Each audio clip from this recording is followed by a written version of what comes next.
ఇదే హెచ్సియు వివాదంలో మరొక అంశాన్ని కూడా చూద్దాం. దయతో నాకు దారి చూపండి. హెచ్సియు భూములపై కమిటీ వేసిన రేవంత్ తాను ఏం చేయాలో చెప్పాలని సూచన అంటూ కూడా చూస్తున్న పరిస్థితి కనబడుతుంది. రేవంత్ రెడ్డి ప్రభుత్వానికి సంబంధించి రేవంత్ రెడ్డి పూర్తి స్థాయిలో కూడా జాలి, కరుణ, దయ హృదయంతో నేను చాలా సందర్భాలలో చెప్పిన రేవంత్ సర్కార్కు నాకు గెట్టు పంచాయతీ లేదు, ఇల్లు పంచాయతీ లేదు, లేకపోతే ఏ పంచాయతీ లేదు. ప్రభుత్వం చేస్తున్న తప్పుల తడకలను, తప్పుడు విధానాలను మాత్రమే ఎత్తి చూపుతున్నా. దాంట్లో భాగంగా ఇప్పుడు మరొకసారి రేవంత్ సర్కార్ దయతో నాకు దారి చూపమని ఒక కమిటీని వేసింది కదా, ఆ కమిటీకి సంబంధించి కూడా ఒకసారి మీకు చూపించే ప్రయత్నం చేస్తా. ఆ కమిటీ అట్ట ఏం చేస్తుంది, ఏం కథ అనేది ఒక్కసారి ఇక్కడ చూద్దాం. ఏంది, హైదరాబాద్ సెంట్రల్ యూనివర్సిటీ భూములపై ఎలా ముందుకెళ్లాలో చెప్పండి. మంత్రుల కమిటీని కోరిన ముఖ్యమంత్రి రేవంత్. సుప్రీంకోర్టు మొట్టికాయలతో మెట్టు దిగిన సీఎం.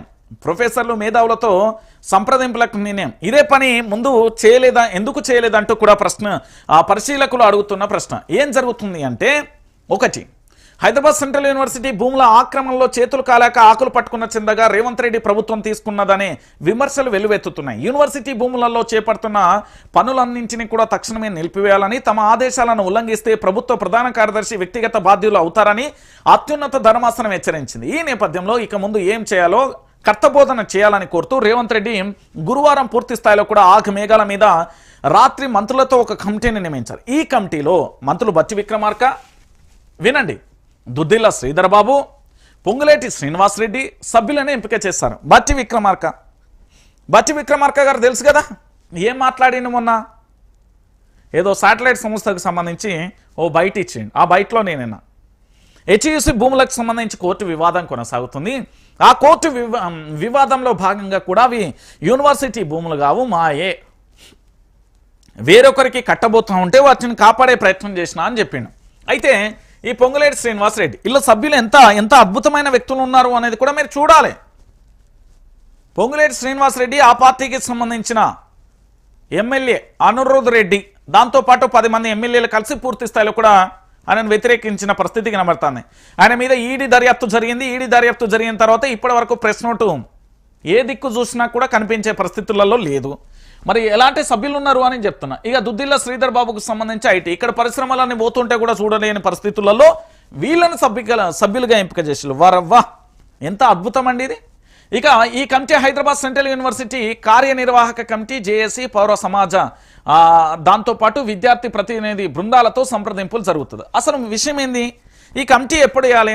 మొదటగా కమిటీ వేసి మేము ఈ భూములకు సంబంధించి 400 ఎకరాల భూములు ఏవైతే ఉన్నాయో వాటన్నింటిలో వీటిని ఆర్థిక అంటే వాణిజ్య అవసరాల కోసం మేము వాడుకోబోతున్నాం, దానికి సంబంధించి పూర్తి స్థాయిలో కూడా వాటిని వాడుకోబోతున్నామని చెప్పాల్సిన పరిస్థితి కనబడుతుంది. కానీ కమిటీ అంత చేతులు కాలినాక ఆకులు పట్టుకున్న పరిస్థితి కనబడుతుంది. కథ మొత్తం అడ్డం తిరిగాక రేవంత్ రెడ్డికి జ్ఞానోదయమైనట్టుగా నటిస్తున్నారని విమర్శకులు పేర్కొంటున్నారు. నిన్నటిదాకా అటవీ ఆవరణాన్ని మొత్తం విధ్వంసం చేయొద్దని, యూనివర్సిటీ భూములలో రియల్ ఎస్టేట్ వ్యాపారం చేయొద్దని ప్రతిపక్షాలు, దాంతోపాటు విద్యార్థులు, మేధావులు, పర్యావరణవేత్తలు, ప్రొఫెసర్లు ఎన్నో రకాలుగా మొత్తుకున్నారు. వారి సూచనలు అసలేం వినిపించుకోకుండా సీఎం రేవంత్ రెడ్డి ప్రభుత్వం నిన్నటి వరకు వివరించింది.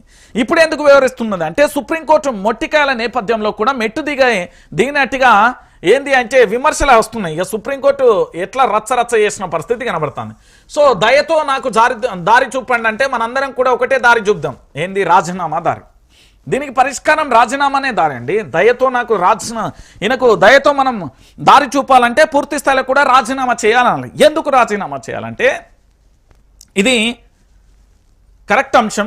రాజీనామా ఎందుకు చేయాలి? 6 గ్యారెంటీలు 100 రోజులలో అమలు చేస్తా అని చెప్పి 100 రోజులు కాస్త 300 రోజులు అయిపోయినాయి. ఇంకా పెరిగిపోతున్నాం. 15 నెలల కాలం అయిపోయిందా? రుణమాఫీ జరిగిందా? 6 గ్యారెంటీలు అమలైనా? 13 అంశాలు వచ్చినాయా? 420 హామీలు అమలు కాలే. ఒకటి. రెండోది, తెలంగాణ రాష్ట్ర వ్యాప్తంగా ఆనాడు ఉద్యమ కాలంలో విద్యార్థులు ఆత్మహత్య చేసుకున్నారంటే స్వరాష్ట్రం కోసం.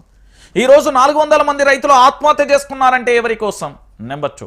నెంబర్ 3, ఈ తెలంగాణ రాష్ట్ర వ్యాప్తంగా కాళేశ్వరం లాంటి ఒక మహోన్నతమైన ప్రాజెక్ట్ ఉంది. దాంట్లో సముద్రంలో కలుస్తున్న నీటి జలాలను పూర్తి స్థాయిలో ఒడిసిపట్టి ప్రాజెక్టులలో పెట్టకుండా పూర్తి స్థాయిలో ఒడిసిపోయకుండా నీటి గోస కృత్రిమ కొరత సృష్టించింది రేవంత్ సర్కార్. ఇంకోవైపు నిరుద్యోగులను పూర్తి స్థాయిలో మోసం చేయడమే కాకుండా పరీక్షలకు సంబంధించి, పరీక్షా విధానానికి సంబంధించి పరీక్షలు నిర్వహిస్తే దాంట్లో ఒక్క హాల్ టికెట్ నెంబర్ తేడాతోనే 40 మంది టాపర్లుగా నిలుస్తున్నారు. ఆ వివాదం కొనసాగుతుంది. వీటన్నింటి వల్ల రాజీనామా చేయాలి. ఇప్పటికే హైదరాబాద్లో నిన్న సాయంత్రం ఏం వానదేవుడికి ఏం కోపం వచ్చి కాదు, ఆగ్రహ జ్వాలలు వెళ్లగక్కిండు. హైదరాబాద్లో పొట్టు పొట్టు వాన ఎందుకు వచ్చింది? మనోళ్ళు చేస్తున్న మంచి పనులను చూసి ఆనంద బాష్పాలు గరిచిండు అనుకుంటారా?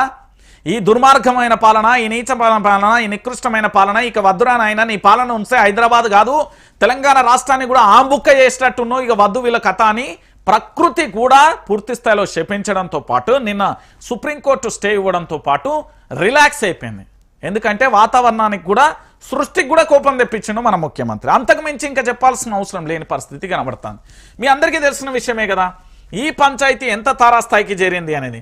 ఇక దీంతో పాటుగా ఇంకొక విషయాన్ని కూడా మనం చూద్దాం. ఇక్కడ ఇదే అంశానికి సంబంధించి కేటీఆర్ నిన్న ఒక అంశాన్ని